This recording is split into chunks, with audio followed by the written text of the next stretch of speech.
Hey guys, Lucas here in Vintage Surplus, and today we're going to go a little more in depth about the capabilities of the just trauma shears in general, specifically these North American Rescue ones we carry. We're going to show some examples of cutting some stuff, and to show you, all of the big talk about these cutting through pretty much anything is real. Alright, so the first item you'll see these shears used most commonly on to cut, aside from like a seat belt, is uniform. So this is a frac uniform, so it's not 50/50 NICO, but it is ripstop, and it's a pretty durable material as it is. So let's see how easy this cuts through, starting from the side where the zipper is, and just getting into there where we go through some seams and some double layers. So let's see what happens here, starting here from where the zipper is.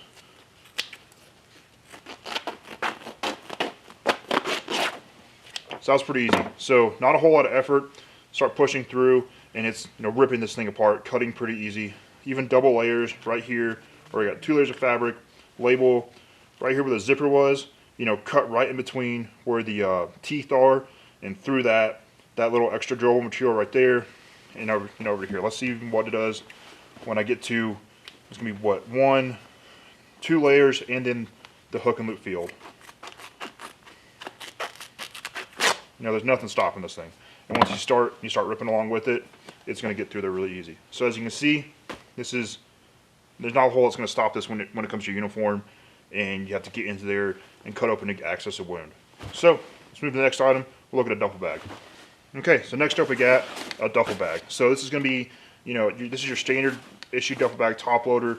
This is, I think, 1,000 denier Cordura, so it's pretty stout material. As you see, double folded right here, and here it's a pretty thick nylon canvas.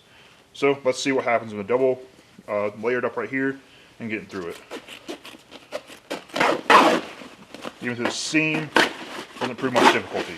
So as you see, even this thicker 1,000 denier, it's going to cut right through it. So let's see what happens when we go through 4 layers. So I got 1, 2, and then it doubled up right here, 4 layers. Let's see how it starts and goes through. So 4 layers of duffel bag canvas.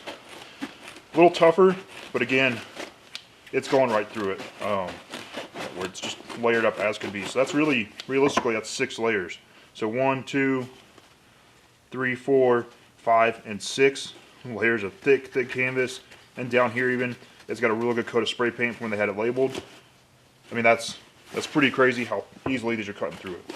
So let's see if I can fold this up any more to get even more layers. Let's see what happens if I can fold this right. So there's 6. There's 2 more. That's about 10 layers all folded up right there, real close together. So let's see what happens when I cut through that. A little tougher just because of resistance, but it's still cutting through pretty easy. So even if you got somebody wearing, that's a lot of fabric. Even when I hit where it's sewn in right here, this big old nylon, it's cutting through that even, getting harder and harder, but not a whole lot of force to really cut through this the way these teeth are. So that shows you just how good these shears are and how much you can rely on them to cut through material. That's 1, double, single layer right there, a good seam, 2, 3, 4, 4, 5, 6, 7. I think I lost a layer in there.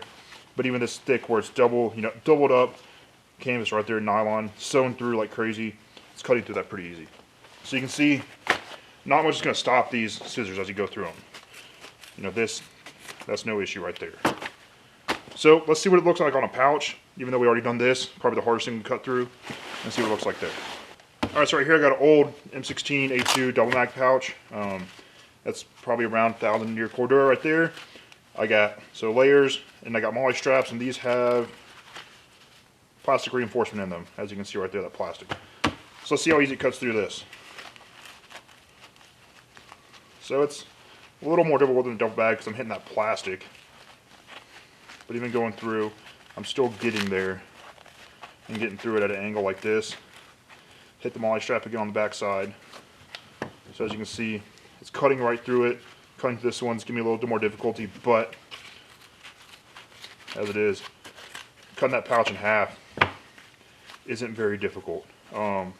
These MOLLE straps prove to be the hardest thing to cut through because they have that plastic stiffener in there.